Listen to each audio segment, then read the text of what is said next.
Bonjour à tous. C'était très important pour moi de présenter ce podcast, la Chénie Podcast. Pourquoi je l'ai créé et qui suis-je?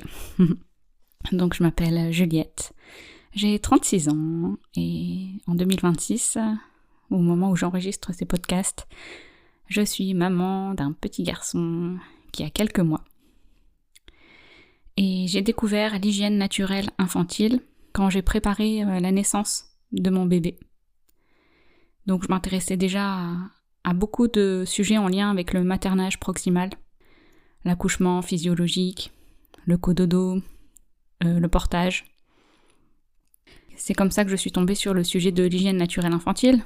Donc en quelques mots, c'est le fait d'accompagner bébé dans ses besoins d'élimination, ses besoins de faire caca et pipi.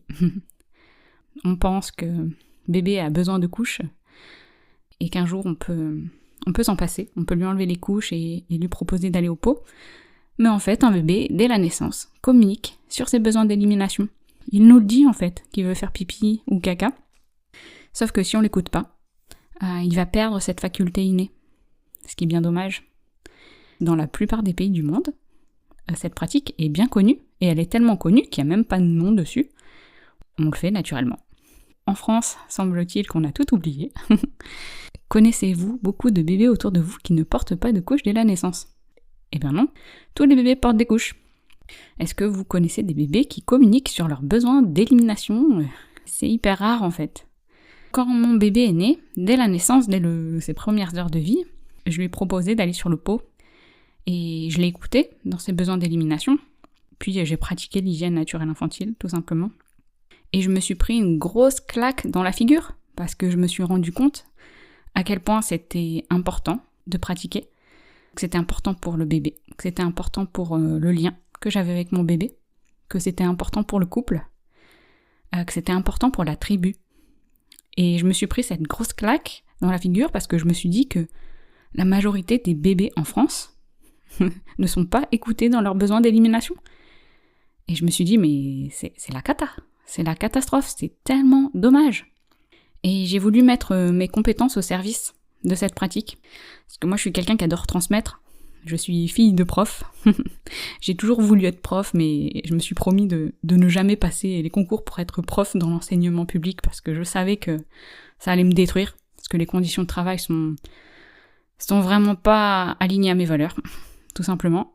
Donc je me suis toujours forcée à ne pas passer le concours et je me suis forcée à ne pas être prof dans ce système et je pense que j'ai vraiment bien fait. Mais voilà, la transmission transpire de tout mon corps et je peux pas m'en passer. Je peux pas me passer de transmettre. Et quand je suis arrivée sur ce sujet de l'hygiène naturelle infantile et que j'ai vu qu'il y avait très peu de contenu à ce sujet, je me suis dit non mais là, j'ai ma place là-dedans, j'ai envie de transmettre. C'est comme ça que j'ai écrit un livre qui s'appelle « Le bonheur d'accompagner bébé, hygiène naturelle infantile ». C'est un guide pratique illustré d'une 100aine de pages.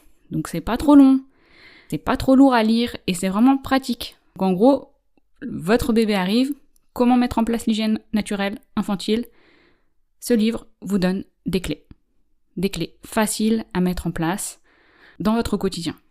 Et pour moi, c'était vraiment très important de transmettre cet outil pour que la chénie devienne un chemin qu'il est possible de paver de manière concrète dans votre quotidien. Et pas juste quelque chose d'inaccessible, quelque chose qu'on aimerait faire mais qu'on peut pas faire parce que ça paraît trop compliqué. Non, là ce livre il est simple, il est clair, il est facile à prendre en main. Et il m'a semblé que ce livre n'était pas suffisant dans le sens où moi je sais que pour apprendre, j'ai besoin de plusieurs sources d'informations complètement différentes. Moi c'est vrai que j'apprends beaucoup de manière autodidacte, et j'ai besoin de varier mes sources. Donc j'ai besoin de lire certaines choses pour comprendre, mais j'ai aussi besoin d'entendre. Pour moi, le mieux, c'est d'entendre des témoignages de personnes différentes, qui ont des vies différentes, qui ont des voix différentes, qui ont des parcours différents, qui ont des histoires différentes. Donc pour moi, ça me semblait très très très important de proposer un podcast où on peut entendre des mamans et des papas, mais aussi des professionnels, différentes personnes qui ont expérimenté l'hygiène naturelle infantile.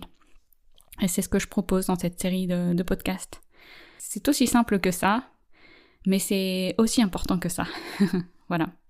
Donc j'espère que que ces témoignages vont vous parler, vont vous montrer une voie, vont vous montrer un chemin des possibles. J'espère que ça va vous inspirer et que vous apprendrez plein de choses dans ces différents témoignages. Je remercie toutes les personnes que j'interviewe parce que vraiment, toutes ces personnes ont mis leur cœur dans leur partage et c'était hyper important pour moi. Eh bien, je vous souhaite de prendre plaisir. Et si vous voulez connaître mon témoignage personnel sur la chenille, eh bien, tout simplement, lisez le livre, puisqu'en fait, je m'inspire de mon expérience personnelle pour transmettre des clés pour débuter la chenille avec son bébé dès la naissance. Au plaisir de vous lire, de partager et pourquoi pas de se rencontrer autour d'un événement autour de la chenille.